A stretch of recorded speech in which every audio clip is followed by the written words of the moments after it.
यह कहानी सिर्फ सुंदरता की नहीं है, यह कहानी है सम्मान, बलिदान और वीरता की। रानी पद्मावती एक ऐसा नाम जिसे सुनते ही इतिहास के पन्ने जीवंत हो उठते हैं। एक ऐसी रानी जिनकी सुंदरता सिर्फ अफसाना नहीं बल्कि एक युद्ध का कारण बनी। लेकिन क्या यह सिर्फ एक दंत कथा है या इसके पीछे छुपा है एक ऐसा सच जो सदियों से दफन है?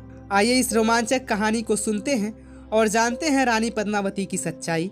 एक ऐसी गाथा जो आपके रोंगटे खड़े कर देगी। सिंघल द्वीप यानी आज का श्रीलंका, यही वह स्थान था जहां एक राजकुमारी ने जन्म लिया जो आगे चलकर इतिहास का सबसे बड़ा रहस्य बन गई।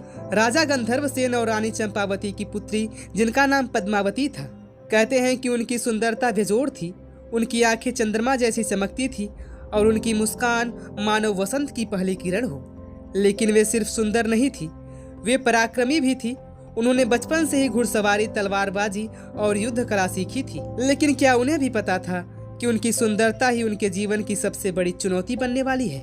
समय बीता और एक दिन चित्तौड़ के वीर राजा महरवाल रतन सिंह को पद्मावती की सुंदरता के चर्चे सुनाई दिए। उन्होंने निश्चय किया कि वे स्वयं पद्मावती से विवाह करेंगे। चुनौतियां थीं, पर राजपूत हार नहीं मानते।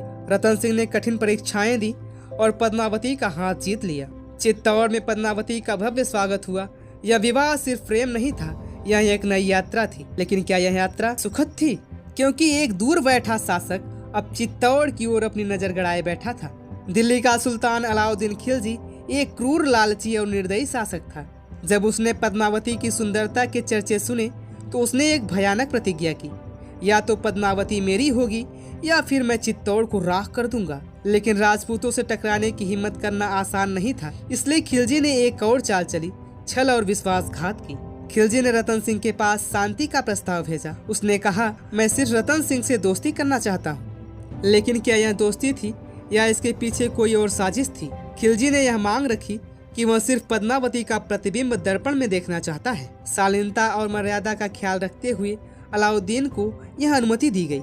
लेकिन जैसे ही खिलजी ने पद्मावती को देखा, उसकी आंखों में लालच और वह हंसीपन साफ झलकने लगा। अब वह किसी भी कीमत पर पद्मावती को पाना चाहता था। खिलजी ने धोखे से रतन सिंह को बंदी बना लिया और कहा, अगर पद्मावती मेरी नहीं हुई तो रतन सिंह कभी वापस नहीं आएगा। लेकिन क्या पद्मावती इतनी कमजोर थी?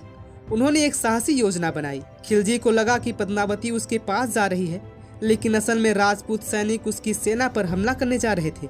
युद्ध हुआ, रतन सिंह को छुड़ा लिया गया, लेकिन अब चित्तौड़ पर हमला तय था। चित्तौड़ घिर चुका था, लाखों की सेना थी, लेकिन अंत निश्चित था। पर राजपूत हार नहीं मानते।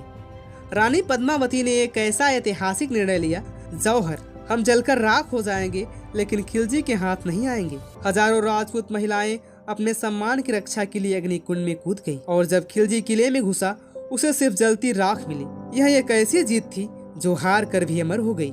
रानी पद्मावती सिर्फ सुंदरता की मिसाल नहीं बल्कि साहस, आत्मसम्मान और बलिदान की प्रतीक थी। यह कहानी हमें सिखाती है, सम्मान के लिए जिया जाता है और यदि आवश्यकता पड़े तो सम्मान के लिए मरा भी जाता है। क्या आज भी हम इस आत्मसम्मान को समझते हैं? अगर आपको यह कहानी प्रेरणादायक लगी हो तो हमारे YouTube channel VM story hub को अभी सब्सक्राइब कीजिए और इस वीडियो को शेयर करें और हमारी विरासत को आगे बढ़ाएं।